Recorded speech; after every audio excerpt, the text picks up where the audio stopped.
It's been a minute or 2 or 5 since I have recorded a solo episode, and I just want to start off by saying that the wind in Los Angeles right now is so bananas.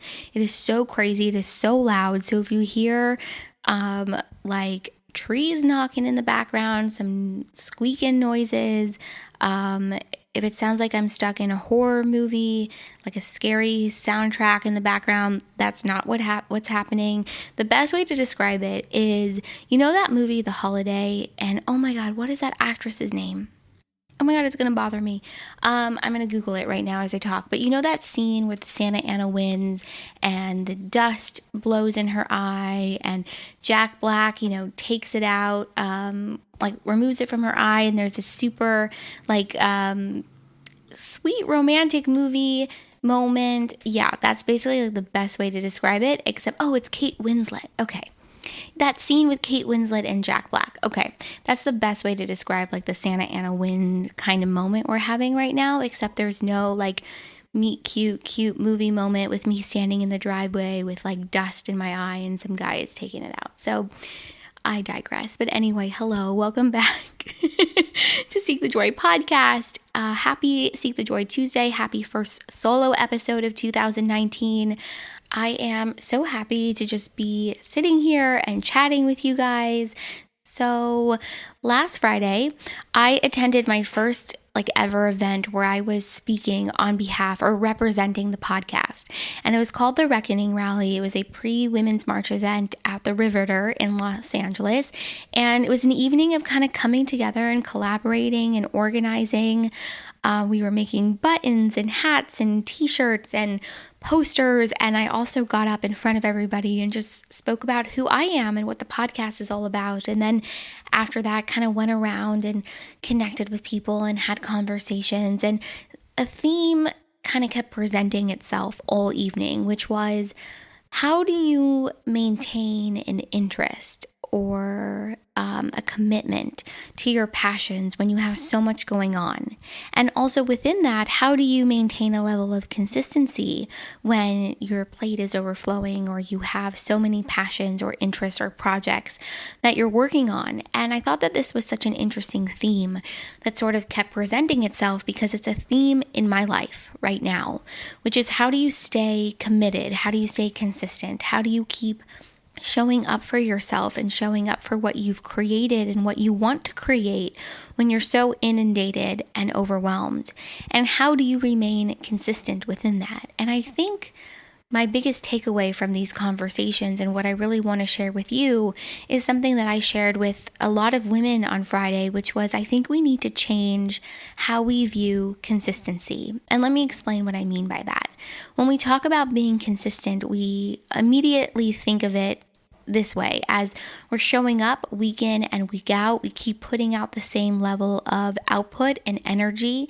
We're almost stubborn within it, right? We're not willing to be flexible because we have to be consistent. We have to keep putting out the same work product, the same output. And I think being consistent within whatever you're doing or creating is a really beautiful and wonderful thing, because it allows you to continue to explore your passions or your interests or your creativity. It allows you to see the progress for yourself, and it allows you to have a real tangible way of tracking how far you've come or what you're putting out into the world. But at the same time, I think being consistent or viewing consistency as the end-all be-all is dangerous, because it often means we're not allowing ourselves to be flexible. It often means we're not allowing ourselves to change or adapt within an environment that maybe is telling us we really need to do so. And so I think if we can view consistency differently, we can allow ourselves to continue to show up in a way that feels good, in a way that feels authentic, in a way that mirrors where we're at right now and what we want to continue to create and who we want to become. So I think if we can view consistency this way, and let me explain the way I want to view it for myself. And so I need to rewind a little bit. After having these conversations on Friday, I really challenged myself to flip the way I was viewing consistency. And so I challenge you to sort of flip the way you're viewing it for yourself too. And then let me know how this sits with you and if it resonates. I think we need to view consistency as an opportunity, as a gateway to continue to explore our passions and our interests and our inspiration. We need to view consistency as a tool, as a mechanism that will allow us to continue to grow and shift and change. But the key within that is that consistency needs to be what ultimately serves our highest good and what ultimately serves the highest good for others too. So if being consistent, if showing up week in and week out and putting out the same level of output and materials, whether it's in your job or in your passion project or in your new business that you're creating, if it's a podcast or a blog or Instagram, whatever it might be, apply this to whatever aspect of your life feels relevant. If putting something out into the world every day, every week feels good, you're growing from it, you're finding joy within it, it's fueling your passion, then keep doing it. Allow that to be your model of consistency.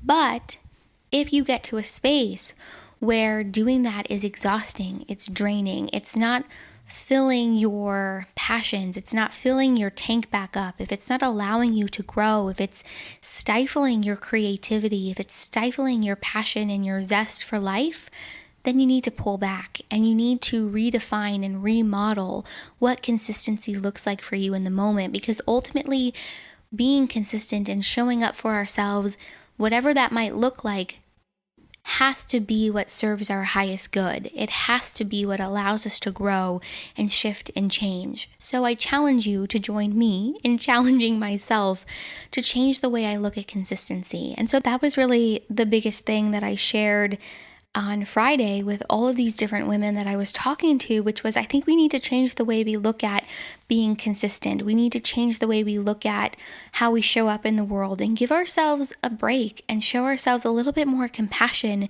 and understanding and allow ourselves to mold and define what it means for us to show up.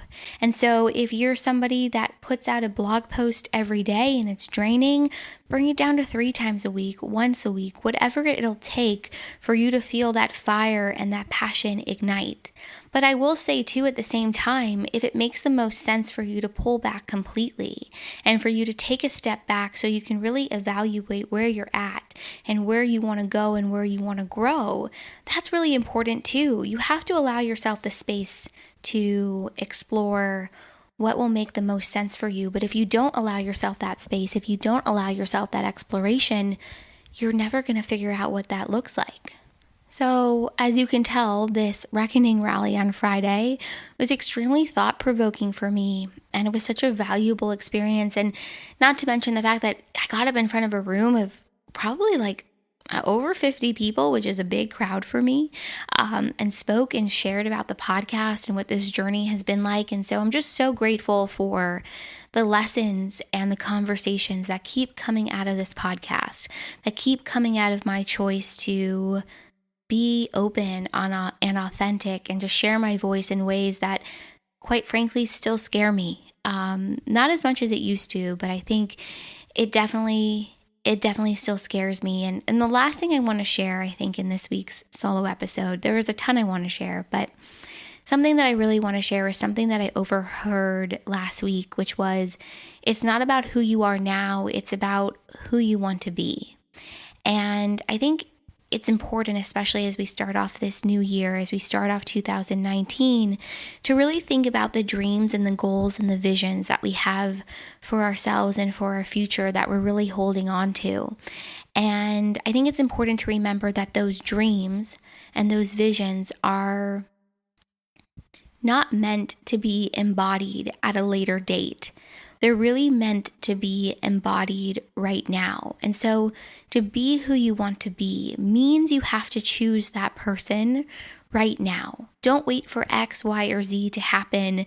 Don't wait for, this brick to fall into place that you've been waiting on. Don't exist in that space of, well, if this happens, then I can be who I want to be. I can do what I want to do, etc., etc. I think you know what I'm talking about.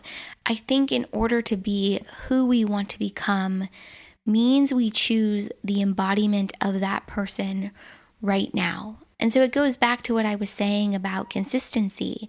You have to choose how you want to show up within any given moment, because it's not about who you are today. It's about who you ultimately want to be. And so what are you doing today that will allow you to be that person in the long run?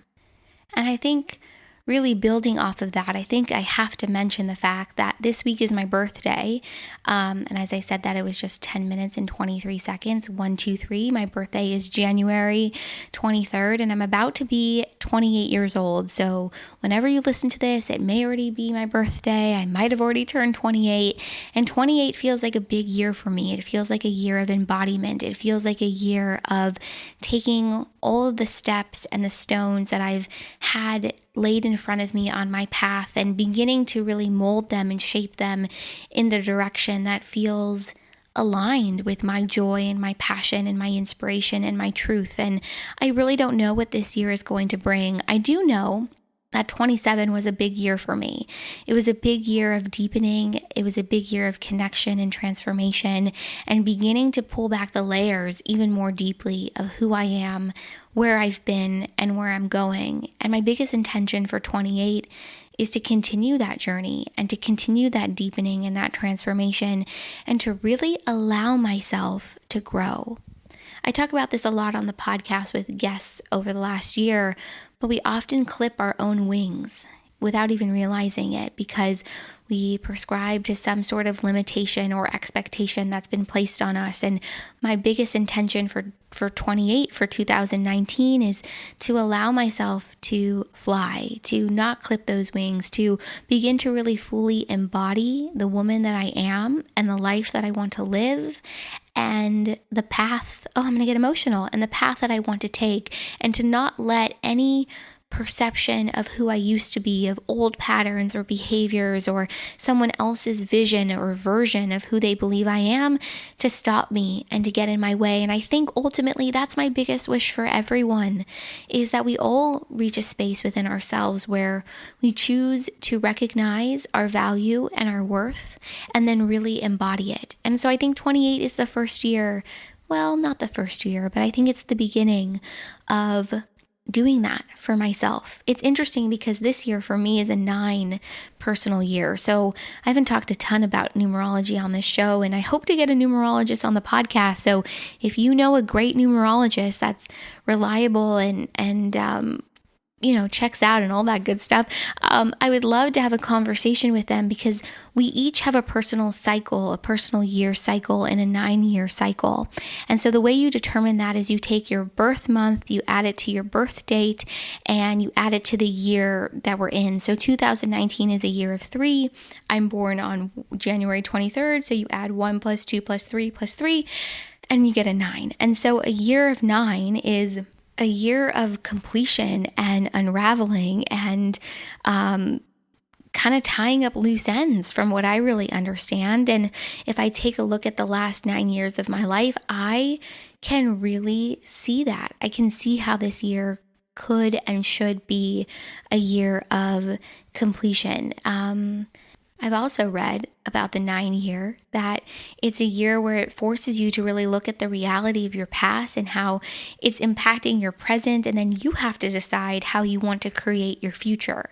And isn't that so beautiful? Because I think in every year we're really tasked with that. The more aware we become, the more conscious we become, the more we tune into who we really are, and we take up space. The more we take up space within our own bodies, within our own beings and our own lives, we're really forced to look at the past, the present, and its impact on the future. And so I think it's super interesting that 28, my personal year of 9 this year, is really supposedly where that all really comes into play, I think even more. And I think kind of building off of that, I mean, of course, wherever we are right now in this moment is a result of where we've been. And so every space that we've been in, every relationship that we've had, friendship, family, romantic, school, education, every roadblock we've had, every moment that we've turned those roadblocks into stepping stones, which I know I say a lot on this show, it all has helped to bring us to where we are today, emotionally, physically, and mentally. And so I guess my big intention too for 28 for this year is to really take a deeper look at all of those things and all the things and the behaviors and the people and the patterns that no longer serve a beautiful and positive purpose in my life, and to kind of let go. Well, not kind of let go, to really let go. As Marie Kondo says, if it is not sparking joy in your life, get rid of it. And so I don't know, I'm just excited to see what this next year will bring. I think it's super interesting with being a 9-year for me and a year of completion and transformation. And I more than ever, I feel really ready to let go of things that no longer serve me, that don't bring me joy, that are keeping me tied down or stagnant or not allowing myself to grow. And I think, I don't know where I heard this, but new beginnings can't take shape. They can't form until we release and let go of the necessary endings. And I was listening to that new Mike Posner song. What is it called? I'm having such a hard time tonight remembering the names of things, but I was listening to his new song, and I'm going to pull it up right now. Hold on. It's called Move On. Oh my God, how appropriate. I was listening to his song last night because we had that lunar eclipse, that super red blood moon. I can't even talk. Oh my God. I was listening to that song, and he has this line that says, beginnings always hide themselves in endings. And how freaking appropriate is that? Is that we cannot really begin to see the beginning, the new fresh start, until we allow ourselves to really experience and be part of an ending. And so a 9-year cycle, things are closing and shifting and changing. And I know for so many, that's something that we're all experiencing, is doors closing, things ending, forcing us to really embody who we want to be and to step more fully into that. So I am totally rambling and my voice is starting to crack because it's like 8:30 at night, but I am super excited for what 28 is going to bring. I'm also super connected to my birthday because it's a 1-2-3, January 23rd. And so whenever I ask for a communication from the universe, from guides, from angels, whatever it might be, I ask for the number sequence of 1-2-3. And so it's shown up for me in a lot of really wonderful ways over the last, I would say, 9 months when I first asked for that connection to that number. And so what's interesting too about angel numbers, I'm like going all over the place in this episode, but angel numbers always hold communication and significance. And there's one website in particular that I really love, and I encourage you to check it out if you haven't already. It's called Joanne Sacred Scribes. And so I just remember the first time I looked up what 1-2-3 signifies. And so 1-2-3 is considered a sequence. It's a step, like a series of steps. And so for me, that's what I have felt that most of my life has been, a series of steps in a journey of beginning to understand and know who I am and begin to embody my journey and my path. And so there's a significance for the number 1 and for the number 2 and for the number 3.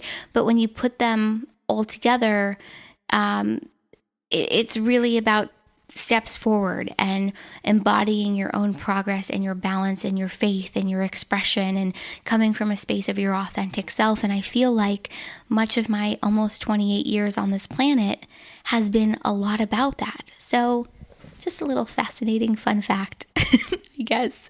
But it's really fascinating, I think, the connection between numerology and our birthday and astrology. And I'm just excited for what this new year is going to bring and my intentions for it. And what I learned last year is ultimately a tool in my toolbox that will carry me into this next year. So I'm really excited for what this next year is going to bring. So thanks for being here. Sorry, this is sort of a little bit all over the place, but I'm a little bit all over the place. I should have grounded and done a little bit of a meditation or something before hopping on the microphone, but just keeping it authentic and keeping it 100, as the kids these days say.